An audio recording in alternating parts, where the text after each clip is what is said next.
Hello everyone, this is Rick, and welcome to a special Astral Club video. I want to give everyone a heads up first. This is not going to be your typical Astral Club video. If you do not or are not interested in possibly having your worldview upset, upended, this is not the video for you.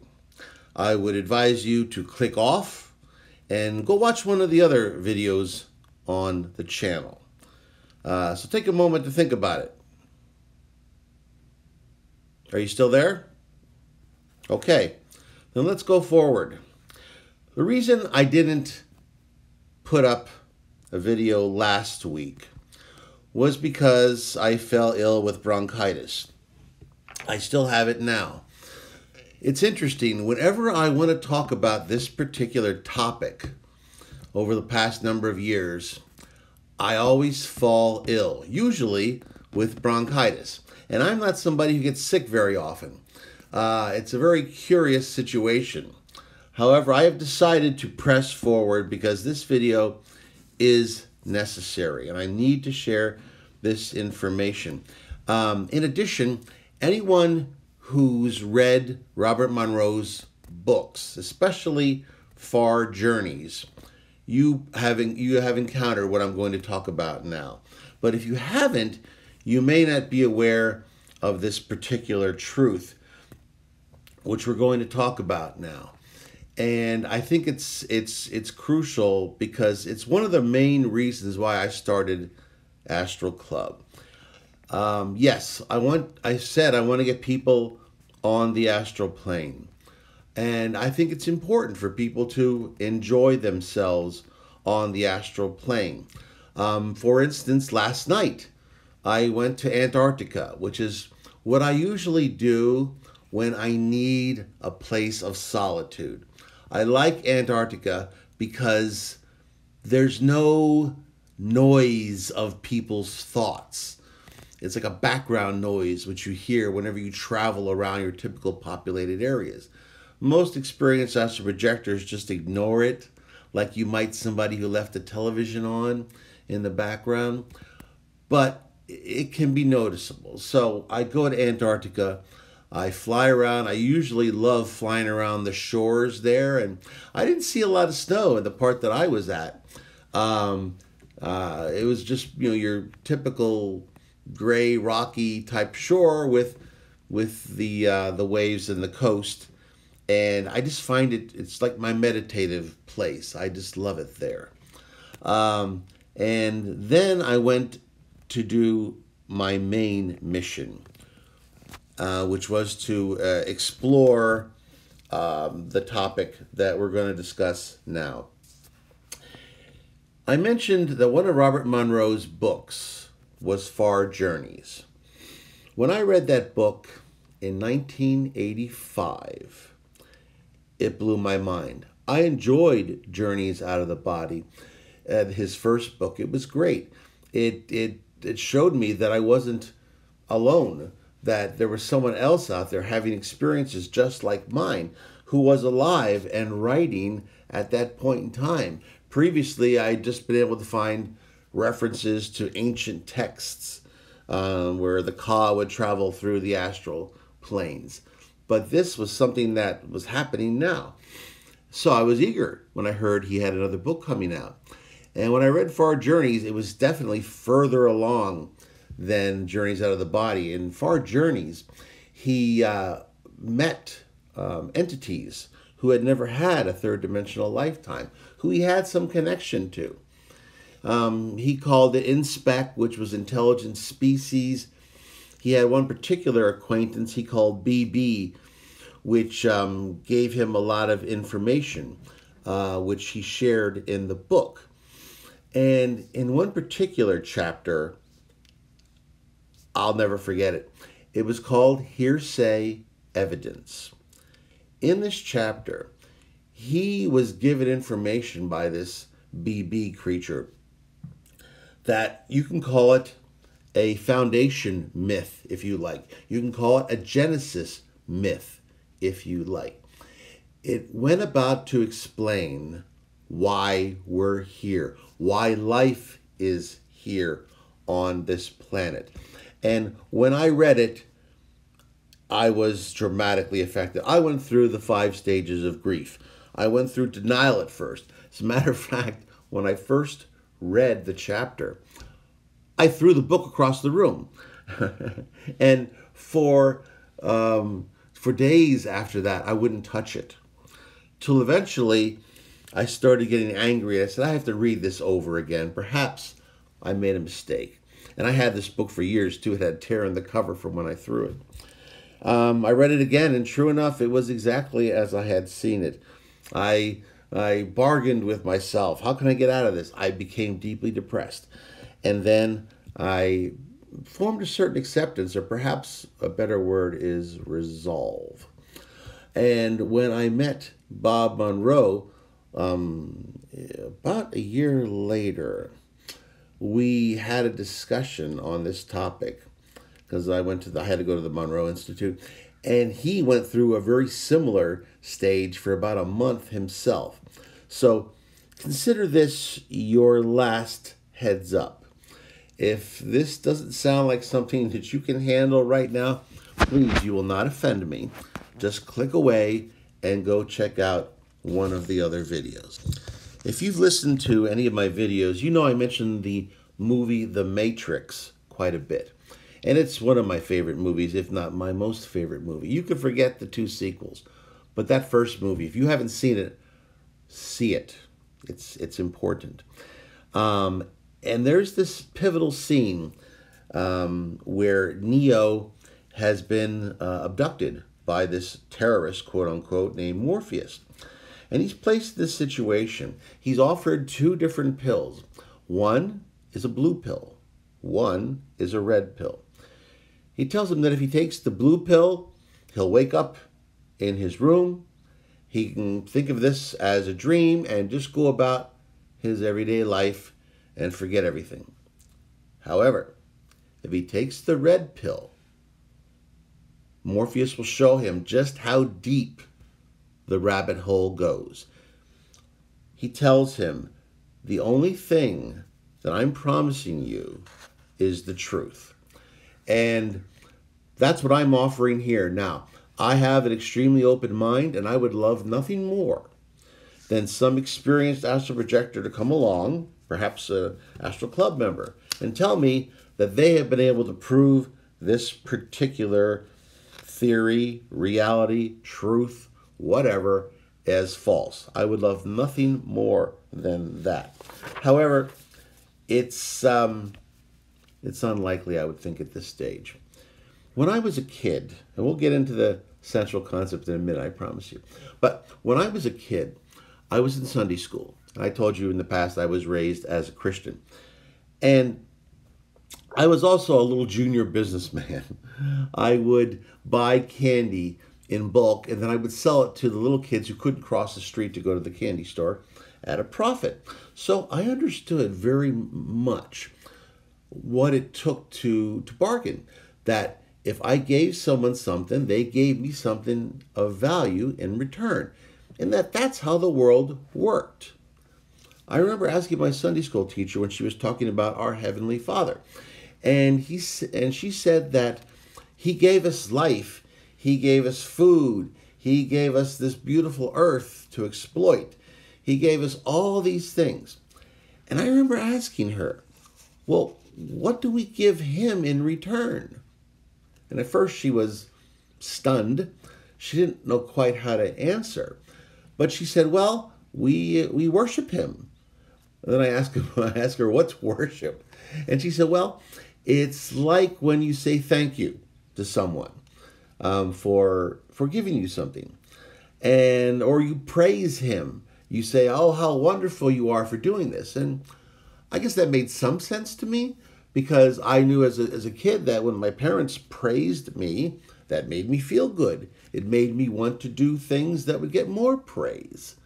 So I guess that quid pro quo made some sense to me. But still there was, as Neo had in his mind, a splinter, something that didn't make sense. because that inside businessman of me just didn't understand why there would be a being somewhere that would go to such trouble for us or for life in general just because. It didn't make sense. It didn't make sense with what I knew of the world, which was you don't get something for nothing. In Hearsay Evidence, the chapter of Far Journeys, Robert Monroe's book that so affected me, and indeed it affected him, there is a term, Louche. And let's just use this term. It's as good as any other. It describes a certain type of life force, an emotional, spiritual energy, a radiation, if you will, that is undetectable to third-dimensional life, i.e. us. It is a substance which is so valued in our universe by higher dimensional beings that it is sought out after throughout the universe by these higher beings. They explore the universe looking to harvest this energy. And imagine it being super oil, super gas, super gold, super precious metals, super drugs, all rolled up into one. A superfood, if you will. And this is the most precious thing around, and it is necessary, or at least desired, by these beings. Now, Monroe was given this information, as I said earlier, by this acquaintance, this extraterrestrial acquaintance of his that had never had a physical lifetime. And it told him that the reason our solar system, the reason our planet Earth, this garden is in existence, is because some entity made a decision. It said, I wonder if we could actually farm Louche, if we could harvest it in some sort of a controlled environment. Much like we have fishermen who go out into the sea and they fish and they collect these wild fish for people's dinner tables.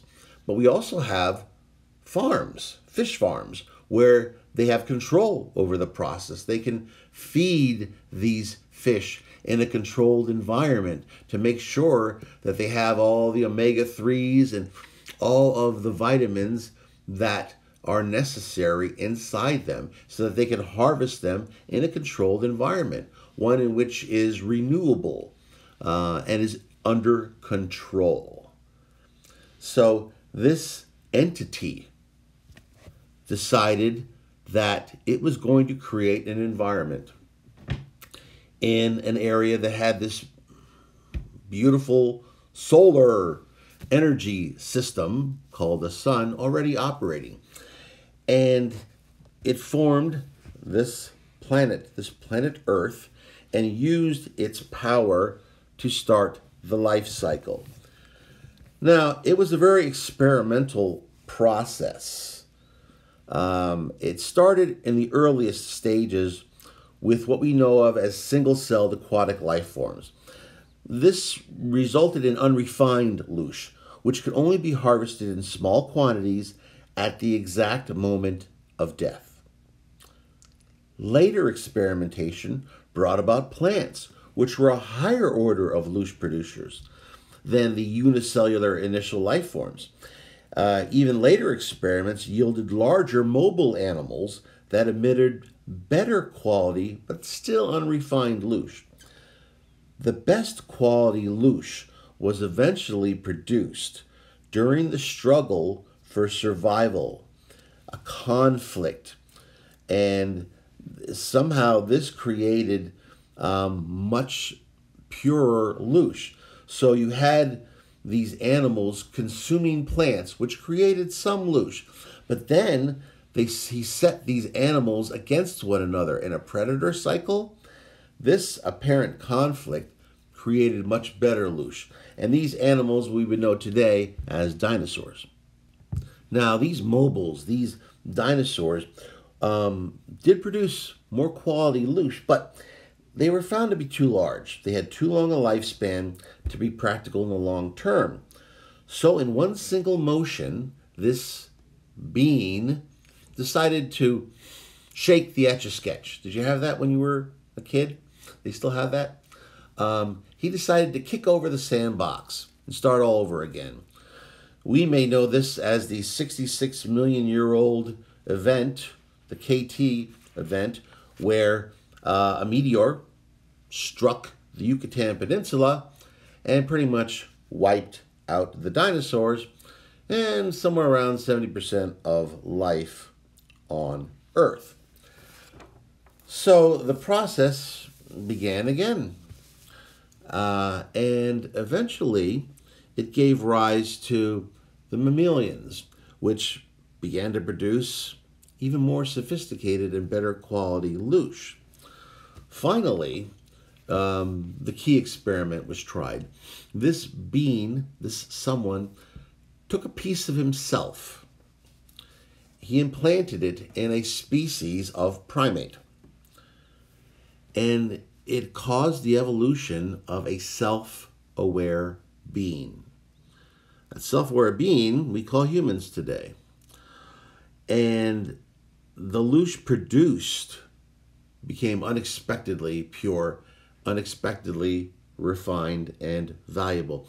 And it found that the Louche was even more important, even better, when death happened through conflict with other humans, when loneliness was experienced, when strong emotions, negative or positive, love or hate, produce great quantities of Louche. And when death happened and sorrow was felt by the other still existing humans, that even greater quantities of Louche were created.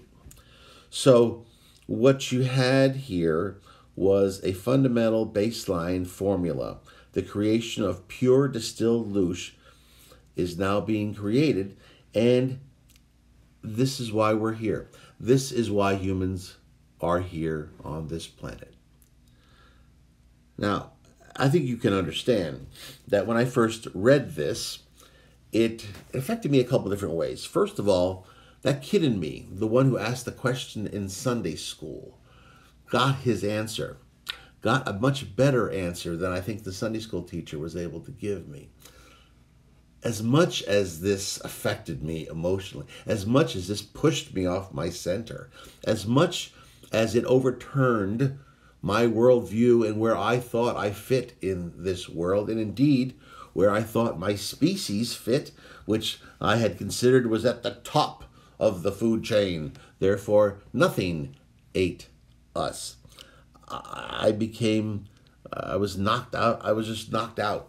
I didn't know exactly what to do, but it made sense to me. Now I understand why this Heavenly Father, if you will, may have done what he did. For instance, imagine if cows and pigs and sheep were self-aware beings. They might say to themselves, wow, what a great guy this farmer is. He does all this work for us. He gives us this great field to walk around in. He feeds us. He gives us medicine when we need it. And I just think it's great. I think we should praise him. But we know there's a reason the farmer does all of this work. It's because he gets milk from the cows and he gets the wool from the sheep. However, we also know that at times the farmer makes a decision, an economic decision. He says, well, the beef of the cow is now much more valuable to me than the milk. Or the mutton from the sheep is more valuable to me than the wool. And perhaps the animals might be convinced, if they were self-aware, that surrendering their wool and surrendering their milk was worth being put up in a room and board situation. But I'm not quite so sure they would be okay with the meat harvesting aspect of that bargain. When I encountered this, I also tried to find out other people's perspective, people who have read that chapter and been acquainted with what I will call the Robert Monroe creation myth. And there's one perspective that says, well, we should just be happy. We should be happy because if this someone didn't harvest Louche, we wouldn't be here. So this heavenly farmer is doing us a big favor. And we should just be happy and just continue to be good little farm animals. I think you might be able to tell by my inflection there that while I respect that viewpoint, and if anyone here listening to this takes that viewpoint, I can't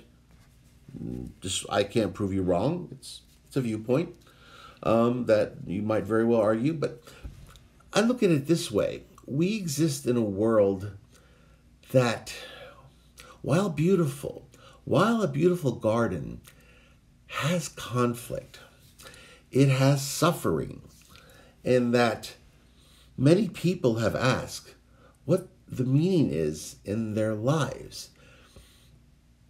Why are we here? Why is there this suffering? Why is there this conflict? Why does it exist? And I think many of us just tell ourselves, well, it's just humanity. It's just who we are. It's just what we do. And it's nobody's fault.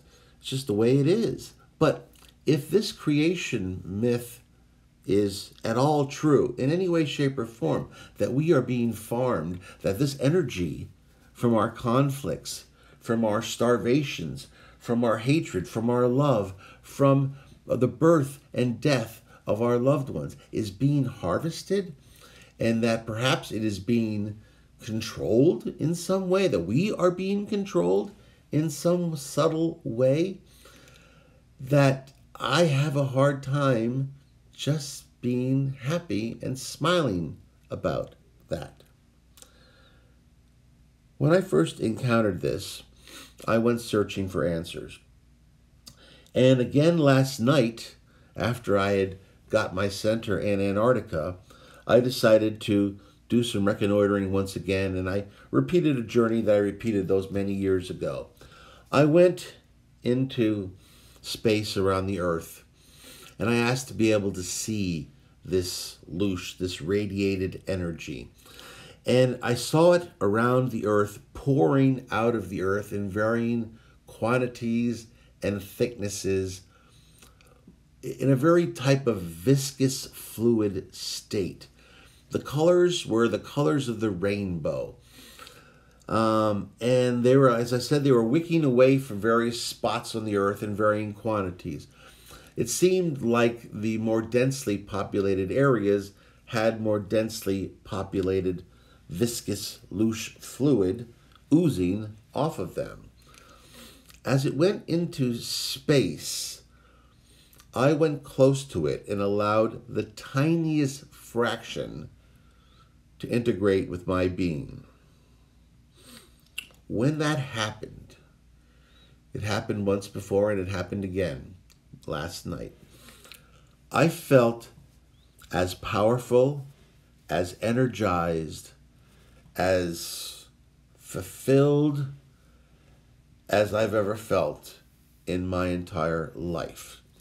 I have never taken illegal drugs like heroin in this lifetime, but I have read accounts of people who have, and I would estimate that this feeling that I got from just this tiny portion of this Louche is probably 1,000 times better than the best heroin that has ever been created. And indeed, each time I've encountered it, I have not willingly let it go. Each time I was forcibly pulled back by my astral cord because I could not separate myself from this stuff. But as I was being pulled back this time, and by the way, I can't explain to you everything I experienced because the English language is woefully inadequate to do so. I mean, I experienced also all of the emotions, all of the experiences that everyone who had emitted this bit of Louche experienced. It all came in this tremendous rush, and it's the English language is just not capable of conveying to you what I experienced.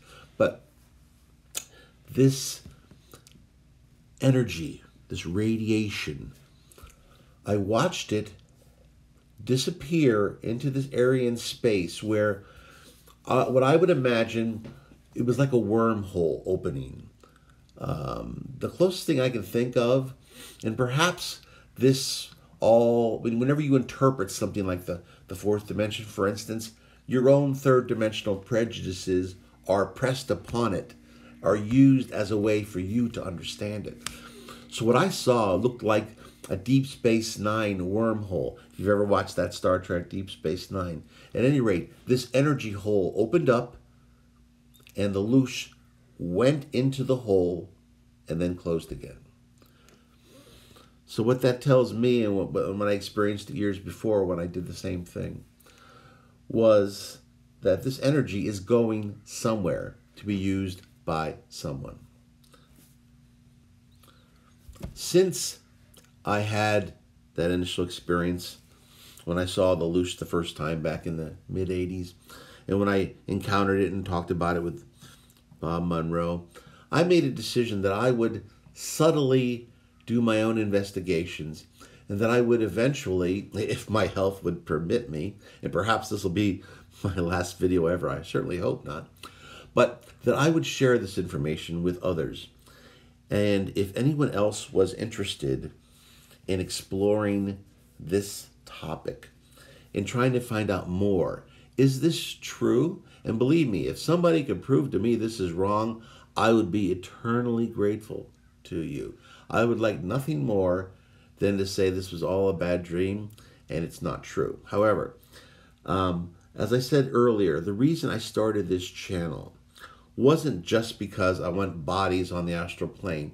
I do not get commissions from the Astral Travel and Tourism Institute.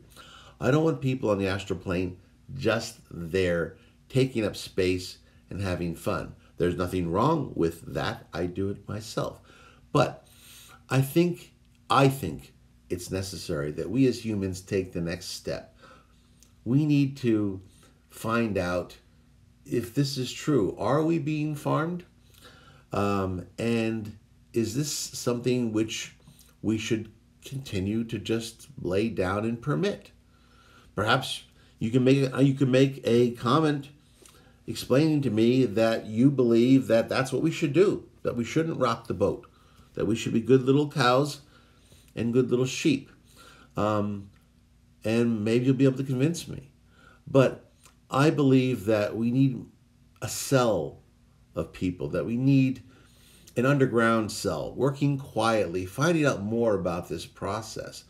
And if perhaps there is some way we can seize control over our own destiny again, and perhaps not just allow ourselves to continue to be farm animals. Because if cows, if sheep were able to become self-aware, would they just meekly submit to their contained and caged lives where they are farmed, where their milk and wool is taken, and where eventually they are placed in the slaughterhouse and their young are placed in the slaughterhouse for the tables of their owners?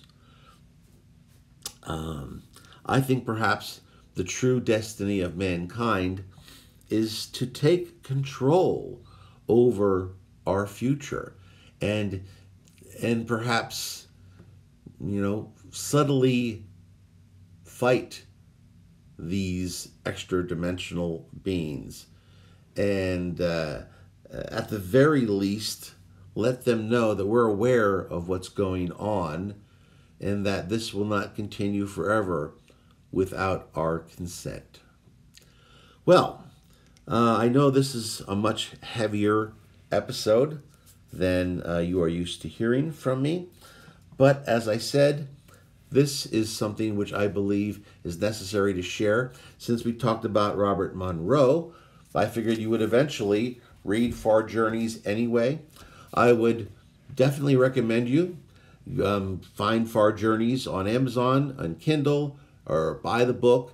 If you cannot afford the book, you will find that there are a number of free downloadable copies on Google. If you just, you Google Far Journeys, Robert Monroe PDF, you will find the book there. And as I said, the chapter I was talking about here in this entire episode was hearsay evidence. So perhaps read it for yourself, and I am very much interested. As you know, I'm always interested in your comments and questions.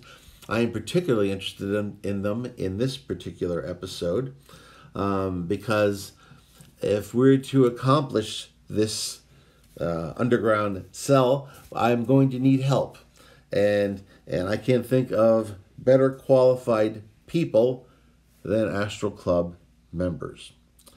If you liked this video, and I don't know if like is the right word, but please hit the like button, share it if you have other like-minded people. Subscribe if you haven't done so already. And as I said, please comment and I will respond. Well, thank you for your attention, and thank you for being Astral Club members, and I will see you on the astral plane.